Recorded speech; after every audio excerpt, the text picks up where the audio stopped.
¿Cómo la vieron? Si ustedes observan, sí, fundamentalmente son cosas que a veces uno de pronto está, como se dice, ¿no? En la zona de confort y le da el miedo salir a explorar nuevas cosas, ¿no? Por ejemplo, cuando uno lleva una empresa 10 años que porque es el mejor mensajero que hay en esa empresa y resulta que se niega mucha posibilidad, probabilidad de crecimiento y eso. Entonces eso me parece que uno tiene que analizarlo. Además que, fíjese que muchas veces uno tiene unas motivaciones y los amigos no lo dejan, ¿no? Como trató de hacer Gem, ¿cierto? No salga por allá, no haga eso porque quién sabe qué nos pase, ¿no? Uno tiene que arriesgarse porque si no, ahí estamos, ¿listo? Por aquí vi que me llegó alguien nuevo. No, profesor, yo que conecté también Ah, el bueno, computador. listo, Gracias. Mordí, qué pena con tú. Listo, listo. Entonces, digamos, esos cambios que se sugieren, pues es para que los analicemos todos porque a todos nos van a servir, ¿no? ¿Listo? Entonces, sí, alguien yo a veces le dice, mire, mijita, pero si es que usted ya está cansado de ese man que no se emborracharse, pues sáquelo, vaya, déjese que eso para otro lado, ¿sí o no? Haga otras cosas, porque es que si no, ahí quedamos siempre. A veces uno en un empleo es lo mismo, ¿cierto? Sabe que lo tratan mal, lo estropean y sin embargo sigue ahí. Muchas veces no es porque no se arriesga a conseguir, a salir, a conseguir o a explorar al laberinto, ¿no? Porque nosotros cuando ustedes terminan aquí, uno se supone que ya usted va a salir a un laberinto donde se le van a abrir nuevas puertas, nuevos caminos. Eso es lo que hay que hacer. Uno no se puede sembrar en un y tener claro que nada vuelve a ser como antes. Eso es fundamental. ¿Listo? Voy a compartir este documentico aquí para que entremos de una vez en materia. Vamos a ponerlos a leer un momentico. Ya aquí, bueno, a cualquier voluntario ahí. Sino compartir el documentico. Yo les voy a colocar unos libritos, no son sino como 500 hojas, pero es para que lo tengan ahí y lo puedan consultar cuando lo requieran. ¿Listo? Vamos a ver si lo puedo subir.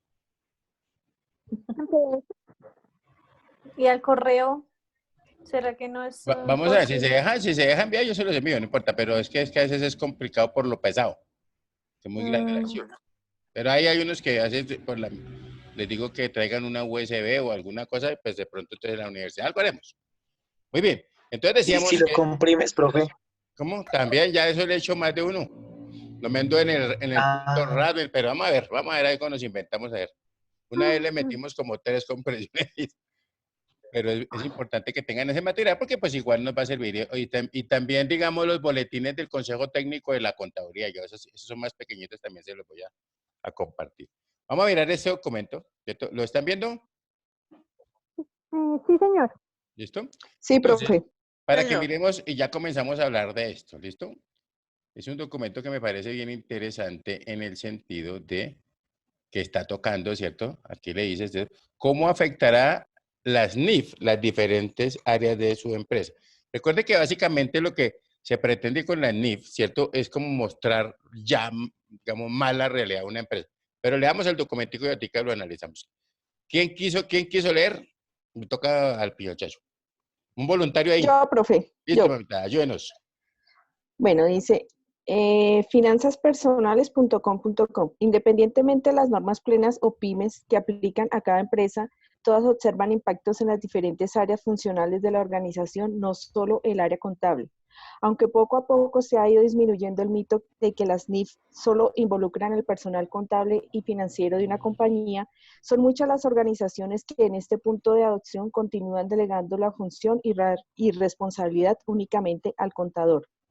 Para Waldo Maticorena, gerente general de IFRS Masters, se debe acrecentar el conocimiento general mínimo sobre las NIF a todos los funcionarios y colaboradores de las compañías en Colombia que de alguna u otra forma se verán involucrados e impactados por las nuevas formas de medir gestión financiera de la empresa.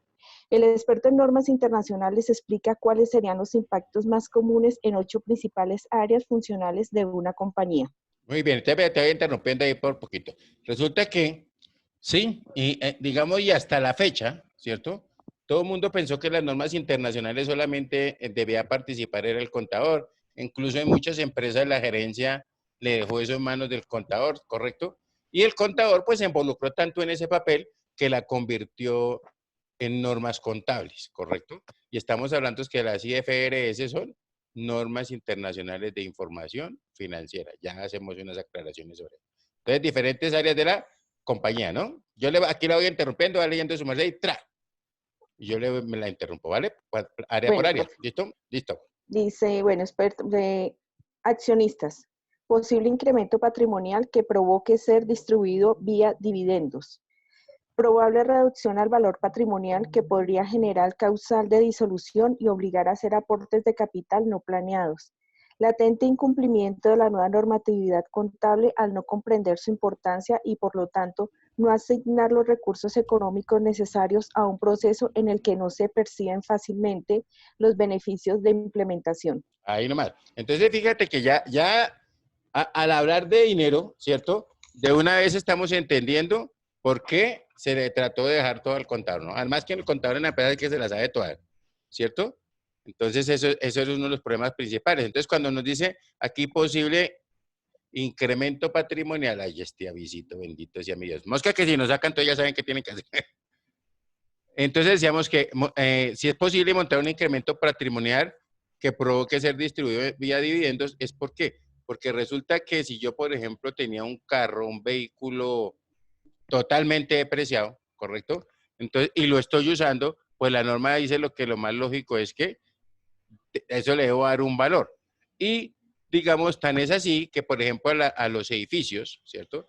Los edificios nosotros los depreciábamos en 20 años, pero lo que se vio fue que un edificio no pierda valor. Al contrario, lo que hacía era ganar valor. ¿De para qué depreciación? Pero, obviamente, si yo a nivel, digamos, a nivel Estado, yo ya había solicitado digamos, la deducción de la depreciación, pues obviamente el Estado no me iba a aceptar que yo vuelva y valorice los activos, ¿correcto?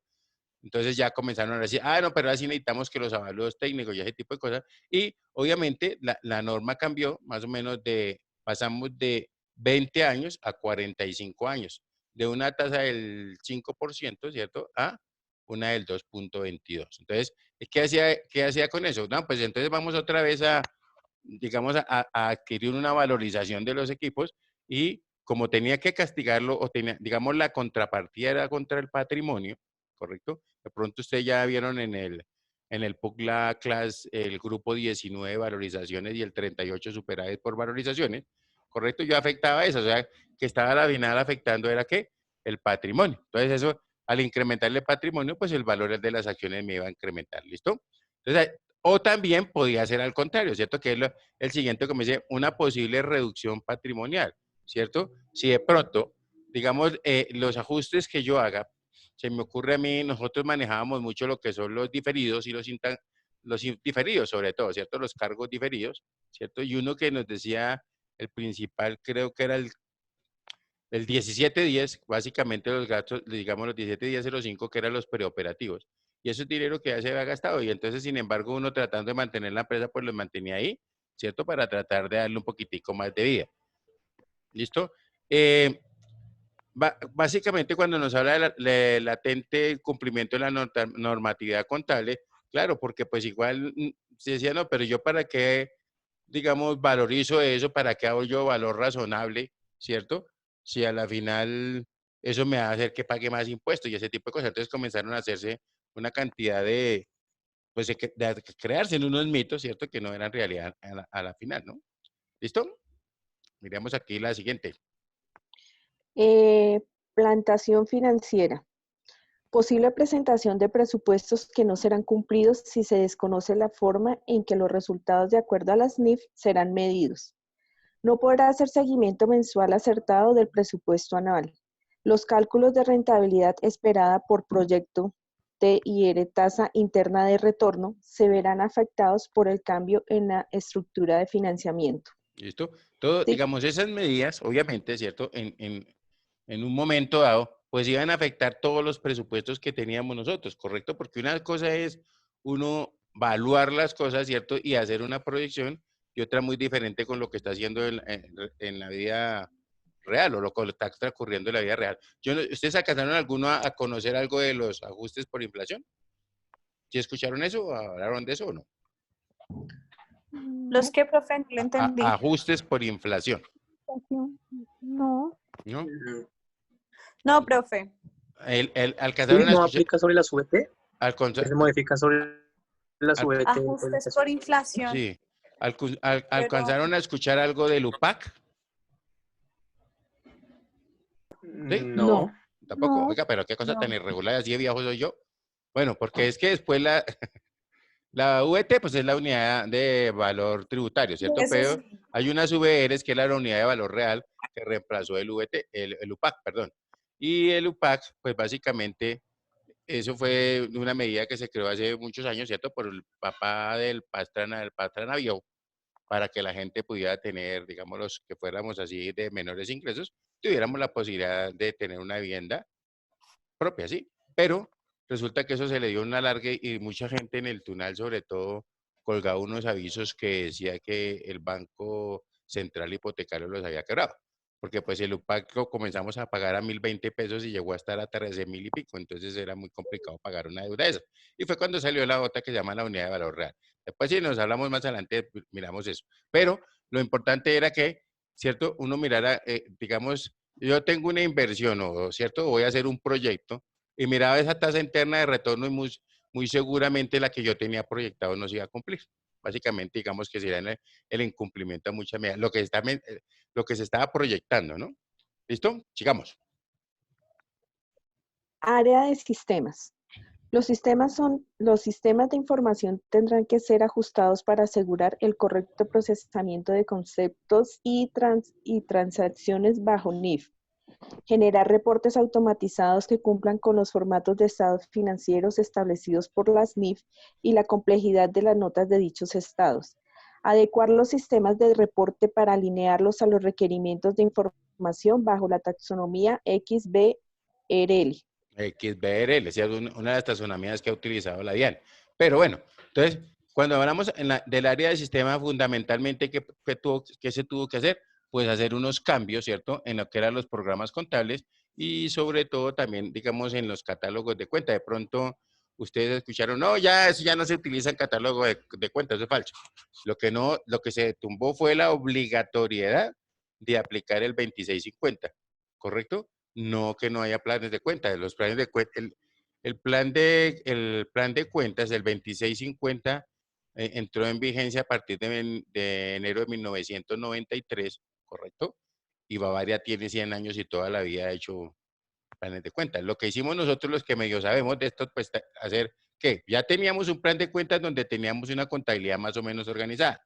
¿Qué hicimos? Mirar la taxonomía, esta taxonomía que ustedes ven aquí, la XBRL, y simplemente ajustar y mirar las cuentas que nosotros vamos o sea, que teníamos que aplicar la norma internacional, porque es que eso llegó es como agarrar la Biblia y aprendérsela de memoria, ¿correcto? Eso llegó y, digamos, como fue como mal el arranque que tuvo, ¿cierto? Yo les comentaba ayer, porque en Colombia hay más microempresas, ¿cierto? Que multinacionales.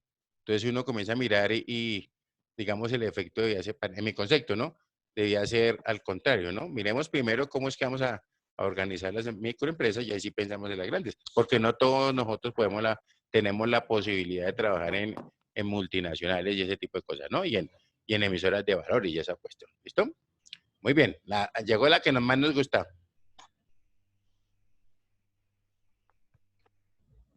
Profe, qué pena se te escucha. Bendito sea mi Dios. Profe, es que no te escuchamos lo último que nos dijiste porque ¿Ya, ¿sí están viendo la pantalla? ¿Sí está escuchan. todavía el documento? Lo que pasa es que nos cortaron. No, profe, no sé la pantalla y tampoco te estábamos escuchando al final nada. Muy entrecortado. No, menos mal que no escucharon las groserías que dije. Ahora sí lo ven, ¿no? Listo, profe. Sí, profe. ¿Listo? Muy bien, entonces les hablaba que básicamente, ¿cierto? Los planes de cuentas siempre han existido, ¿correcto?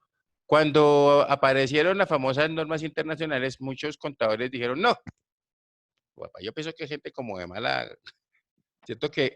No, que ya no se iban a volver a utilizar en los planes de cuentas, que los estudiantes que estaban, las personas que estaban estudiando en ese momento contaduría pública, que tenían que volver a aprender de nuevo pura carreta. Lo que pasa es que si nosotros ya teníamos organizada, les comentaba, contabilidad bajo el decreto 2649, lo que hicimos después fue tratar de traer la taxonomía, ¿cierto?, de la XBRL, pues para tratar de acomodar lo que ya tenemos. No vamos a arrancar de cero. Y el otro de los problemas que hubo fue que todo el mundo quiso agarrar y aplicar todas las NIC cuando no tenía necesidad.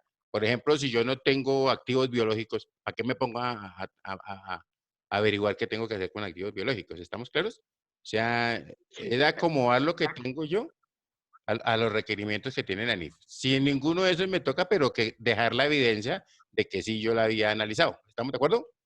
Eso es diferente a agarrar todas y tratar de meterla porque eso es imposible. Muy bien. Entonces miramos el área ¿qué? Área de contabilidad. Producir y liderar la elaboración de manuales que establezcan políticas contables claras. Elaborar procedimientos basados en las